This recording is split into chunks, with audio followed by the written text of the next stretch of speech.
Good to have you with us tonight, folks. Thanks for watching. Good to be back with you. President Obama has put the issue of tax fairness front and center in this election. Speaking in the East Room of the White House, the president asked Congress to immediately extend the Bush tax cuts for those making less than $250,000 a year. The Republicans say they don't want to raise taxes on the middle class. I don't want to raise taxes on the middle class. So we should all agree to extend the tax cuts for the middle class. Let's agree to do what we agree on. Right? Now, I'm going to show you some numbers in just a few moments, and you can be the judge, because this really puts the Republicans on the spot. They have to take a position on supporting middle-class tax cuts without an equal tax cuts for the wealthiest of Americans. Now, the Romney campaign believes the best way to deal with the announcement is to say the president is raising taxes. President Obama's response to even more bad economic news is a massive tax increase. Here's the problem with the Romney camp's statement. It is blatantly false, but they think the head-shaking crowd will buy what they say. The president did not propose a tax increase of any kind today. Instead, President Obama said that we should deal with the expiring tax cuts for 98% of Americans right now. Could Congress do something right now? Well, instead of waiting for the deadline on January 1st, come on, congressional members, prove you can earn your paycheck. Whether or not the taxes should go up on the top 2% will be up to the voters in November. In many ways, the fate of the tax cut for the wealthiest Americans will be decided by the outcome of the next election. My opponent will fight to keep them in place. I will fight to end them. So what is happening here? The president is showing a clear distinction between his idea of taxation and Mitt Romney's. President Obama continued to highlight this line in the sand throughout the day. They say they agree that we shouldn't let middle-class taxes go up. Well, why not go ahead and take care of the 98% now? Have the debate about the 2%, and if Mr. Romney wins or the Republicans control Congress, they can go ahead and provide more tax breaks to the wealthy, and if I win, we won't. Of course, Republicans will never allow this extension to happen without extending the tax cuts for the wealthiest Americans. Senate Republican leader Mitch McConnell said so yesterday. What we ought to be doing is extend the current tax rates for another year with a hard requirement to get through comprehensive tax reform one more time. We all know the real reason Republicans will not pass the extension for the majority of Americans right now is because they need a hostage in order to get what they want. The middle-class tax cut is the hostage this time. McConnell said he learned this lesson during the debt ceiling debate last year. We did learn this. It's a hostage that's worth ransoming, and it focuses the Congress on something that must be done. This is why the Obama camp is pushing the tax message right now, and it's really a brilliant move. In a campaign memo 2 weeks ago, White House advisor David Plouffe explained why this is a fight to win. If Republicans want to talk about taxes, then we're happy to have that debate. Republican plans will raise taxes on middle-class families to give millionaires and billionaires a $250,000 tax cut. Recent analysis proves this, my friends, to be true. For example, if you're a person who makes between $50,000 and $100,000 a year, listen up, your taxes will go up nearly $4,500 under the Republican plan to offset the tax cuts for the wealthiest Americans. That's how they want to play the game. The big question tonight is whether Democrats will follow the president's lead. This is where the president of the United States needs every Democrat out on the campaign trail saying, this is what we can do now, this is what we have to do, this is what Americans want. And they should. As President Obama pointed out today, his proposal is something that vast majority of Americans have agreed with for a long time. So I'm not proposing anything radical here. I just believe that anybody making over $250,000 a year should go back to the income tax rates we were paying under Bill Clinton. Back when our economy created nearly 23 million new jobs, the biggest budget surplus in history, and plenty of millionaires to boot. And this is not just my opinion. The American people are with me on this. Okay, we got a poll for everything in America these days, but you know what? There's a couple of years of polls back in the president's statement. The people are with the president on this. and they have been for several years. Gallup asked voters in 2010 whether tax cuts for the rich should be phased out. 59% of Americans said yes, only 37% said no. Fast forward a year later, 2011. Gallup asked if taxes should be increased on the wealthy. 66% of Americans said yes. The top 2%'s got to do more. Only 32% said no. That's a minority number, 32%, where I come from. This year, fast forward to the numbers. Gallup asked if the rich are paying their fair share in taxes. 62%, well, they said they paid too little. Fair share, 25%. 10% of Americans think the wealthiest Americans pay too much. Yes, the people are with the president. The American people have been told that, well, we can't raise taxes on the job creators. You know what? I think they should take a poll on that, because I think most Americans are sick of that line. There has been no proof of any jobs created because the wealthiest Americans have had the lowest taxes over the past decade. You never hear the rich explain to the American people just how bad they have had it under the old rates. Where's that story? Let's take somebody who makes $2 million a year. Let's talk about a wealthy person. Do you think if somebody was making $2 million a year, would you consider that person wealthy? I think you would.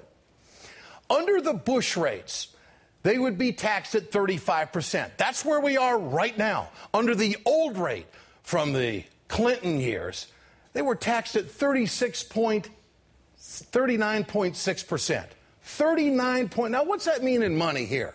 See, Bush rates 35%, old rates 39.6%. Look at the numbers. This is, with the Bush tax cuts, this is what you would take home. $25,000 per week. Under the old rates, you take home $23,230 per week. Someone maybe should go on Fox News and explain just how hard it is, just how hard it is to make it on this number, or that number, or this number. Let's go back to the old rates. This is what the president wants to do.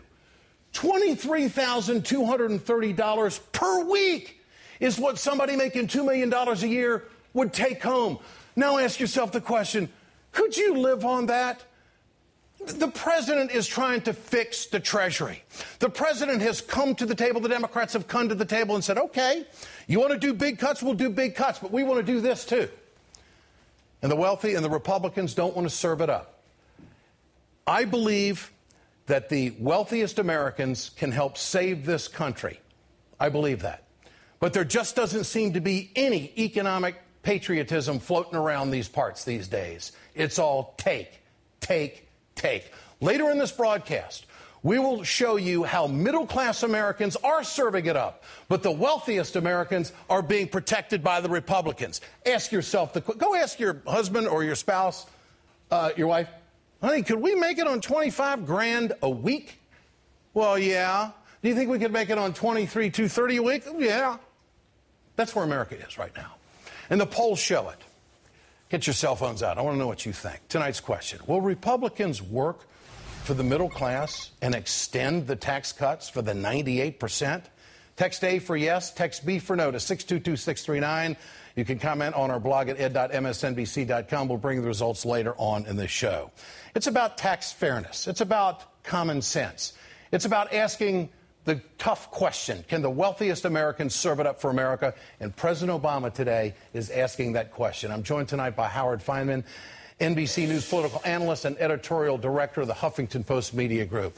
Great to have you with us tonight, Howard. Hi, Ed. You know, the president has to win the middle class to get reelected. Let's operate on that premise. Does this issue win the middle class? Well, the White House thinks so. I talked to an aide today who said what you said, is that this is the way they're going to fight back. And I think the Republicans and Democrats inhabit different universes. Mitt Romney's really being run by that 10% that you showed in the poll, the 10% who think the taxes on the rich are too high. Those are the people who are running his show. And from the Republican strategist point of view, and I talked to one today, they think anytime they yell tax at Barack Obama, they've got a winner. He's a tax raiser, he's a tax raiser, he's a tax raiser. That's their universe. They're talking to their own people to turn out their own people. The White House answer to that is going to be that Mitt Romney and the Republicans are out to screw the middle class, and they're not using the tax code in the best possible way to create jobs.